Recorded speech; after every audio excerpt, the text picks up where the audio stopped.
자, 제시문 다에서는 공리의 원리라는 것이 이야기되고 있죠. 자, 공리의 원리에 대해서 무엇을 설명하고 있는지 같이 보도록 하겠습니다. 제시문 읽겠습니다. 공리의 원리는 이해관계가 걸려있는 당사자의 행복을 증가시키거나 감소시키는 또는 촉진시키거나 억누르는 경향에 따라 모든 행위를 승인하거나 부인하는 원리를 의미한다 라고 했습니다. 공리의 원리란 행복을 증진시키거나 아니면 감소시키는 것과 연관되는 거예요. 또한 여기서 말하는 모든 행위란 개인의 사적인 모든 행위뿐만 아니라 정부의 모든 정책까지도 포함하는 것이다. 자, 공리의 원리란 무엇인지를 간단하게 설명하고 있죠. 자, 그러면서 두 번째 문단 봅니다. 공리는 어떤 것이든 이해관계가 걸린 당사자에게 혜택, 이점, 쾌락, 선, 행복을 가져다 주거나 불운, 고통, 악, 불행이 일어나는 것을 막아주는 그러한 속성을 의미한다. 라고 했습니다. 결국은 이 공리의 원리라고 하는 것은 행복을 증진시키는 것이 옳고 고통을 감소시키는 것이 옳다라고 생각하는 겁니다. 반대로 행복을 감소시키거나 고통을 증가시키는 것은 틀리다라고 생각하는 거죠. 자, 그리고 여기서 당사자란 공동체 전체일 경우 행복은 공동체의 행복을 뜻하며 당사자가 특정 개인인 경우 그 개인의 행복을 가리킨다라고 합니다.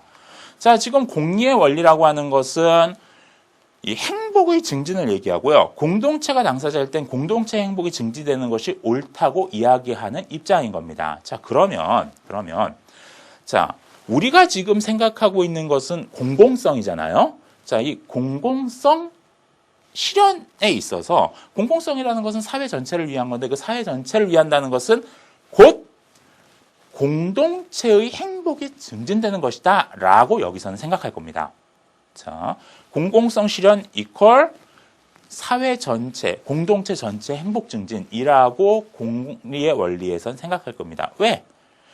행복이 증진되는 것이 고통이 감소되는 것이 옳은 거니까. 자, 그런 생각이 지금 여기선 있는 거고요. 자, 세 번째 문단 봅니다. 공동체는 구성원으로 여겨지는 개인들로 이루어진 허구체다라고 얘기합니다. 자, 지금 공동체라는 것에 근거해서 이제 공리의 원리가 이야기되는 건데, 근데 공동체가 행복한 것이 공공성이 실현되는 거잖아요. 근데 공동체는 허구체랍니다. 허구체가 뭐예요? 가짜라는 거죠. 거짓말이라고 얘기하고 있는 겁니다. 즉 공동체라는 것은 실제 존재하지 않아 라는 이야기를 하는 겁니다. 자, 그렇다면 공동체의 이익이란 무엇인가? 그 이익이란 공동체를 구성하는 여러 개인들이 얻는 이익의 총합이다. 자, 일단 공동체는 개인들로 이루어진 허구체이기 때문에 공동체의 이익은 공동체를 구성하는 여러 개인들이 얻는 이익의 총합이래요. 자, 공동체의 이익 이것을 줄이면 공익이라고 부르죠. 공익이라는 것은 공공성이라는 것과 밀접하게 연관될 겁니다. 공익이 실현되는 것이 곧 공공성이 실현되는 것일 거예요. 자, 근데 그것은 사실은 공동체라는 것과 무관해. 왜? 공동체라는 것은 허구니까. 자, 그래서 이 개인들이 얻는 이익이 증가하는 것이 곧 공익이 증가하는 거야. 자, 이런 식으로 이야기를 하고 있습니다. 자, 좀 파격적인 생각이죠. 여기서는 공동체를 인정하지 않고요. 개인이 곧 개인들의 모임이 공동체니까 개인들이 중요해라는 어떤 개인주의적 관점을 전제하고 있는 겁니다. 자, 그래서 개인의 이익이 무엇인지를 염두에 두지 않고 공동체의 이익에 대해 말하는 것은 무의미하다라고 이야기합니다. 개인의 이익이 중요하다는 거예요.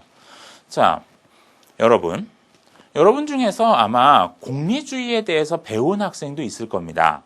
그런데 이게 어설픈 배경 지식이 굉장히 위험할 수 있다는 걸 잘 보여주는데 일반적으로 공리주의에 대해서 배운 학생들은 최대 다수의 최대 행복 이런 것들을 중심으로 이제 머릿속에 넣고 있기 때문에 그걸로 보면은 지금 요 세 번째 문단에 나오는 내용이 잘 이해가 안 됩니다. 그래서 그냥 건너뛰고 독해 안 하고 넘어가거나 그런 경우들 많거든요. 근데 여기서는 공리주의에 대한 이야기를 하고 있는데 단순히 공리주의에 대한 얘기를 하는 게 아니라 여기서 중심은 사실 중요한 건 개인이야 라는 이야기를 하는 이 부분입니다.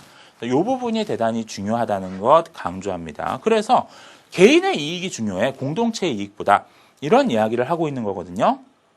자, 그래서 어떤 일이 개인의 이익을 증진시키거나 그것을 위한 일이라고 하는 것은 그것이 그 개인의 쾌락의 합계를 증가시키거나 고통의 합계를 감소시킨다는 것을 의미한다. 마찬가지로 어떤 일이 공동체 이익을 증가시킨다는 것은 그것이 구성원들의 쾌락의 합계를 증가시키는 것을 의미한다. 공동체 이익 증가는 결국 구성원들의 쾌락의 합계 증가하고 연결된답니다. 그러므로 어떤 행위가 공동체의 행복을 증가시키는 경향이 그것을 감소시키는 경향보다도 큰 경우 이는 공리의 원리에 상응한다고 할 수 있다라고 얘기합니다. 결국은 공동체 행복을 증가시키는 것이 공리의 행복을 상응하는 거야. 근데 그 공동체 행복이란 결국은 개인들의 이익의 합, 개인들의 행복의 합이 증가하는 것이라고 이야기를 하고 있는 겁니다. 자, 결국 여기서 이것을 중심으로 생각하지 마세요. 공동체 행복을 증진시키는 것이 결국은 공리의 원리에 상응해. 이것만 보면은 이거 안 보일 수 있는데 여기서 중요한 것은 공동체가 아니라 결국 개인들이라고 얘기하고 있는 겁니다. 따라서 여기서 공공성 실현의 주체는 개인입니다. 자, 여기서 이제 잘못 파악한 학생들은 공동체라든지 아니면 공리의 원리라든지 이런 것들을 공공성 실현의 주체로 파악하는데 여기서는 개인들이 행복한 것, 개인들이 자신의 이익을 증가시키는 것을 중시하고 있습니다. 결국 여기서 개인주의를 전제로 해서 공리주의를 설명하고 있는 그런 제시문이라고 볼 수 있고요. 자, 여기서는 개인들이 곧 공공성 실현의 주체가 되는 겁니다. 자, 그럴 때 결국 그러면 제시문 다 같은 경우에 이 공공성이란 뭘까요? 그 공공성의 의미 또는 내용을 파악해 보면은 결국 공공성이란 각 개인들의 이익이 극대화되는 것 또는 각 개인들의 행복이 극대화되는 것, 각 개인들의 쾌락이 극대화되는 것, 이게 공공성을 실현한 겁니다. 즉, 그 개인들의 총합이 결국은 공동체이기 때문에 공동체의 이익이 극대화된다는 것은 개인들의 이익의 총합이 극대화되는 것이 되는 거죠. 그게 이퀄 공익, 이퀄 공공성이 되는 겁니다. 그럼 그럴 때 이 제시문 다 같은 관점에서 지향하는 사회는 어떤 사회일까요? 제시문 다에서 지향하는 사회는 결국은 개인들이 자유롭게 이익을 추구하고 그리고 행복하게 하는 사회, 즉 자유롭고 행복한 사회, 이런 것이 제시문 다의 관점에서는 바람직한 사회가 되는 걸 겁니다. 자, 그랬을 때, 이제 비교해 보도록 하죠. 자, 비교하면, 자, 일단 비교 기준에서 가장 중요한 것, 가장 반드시 해야 되는 것은 공공성 실현의 주체입니다.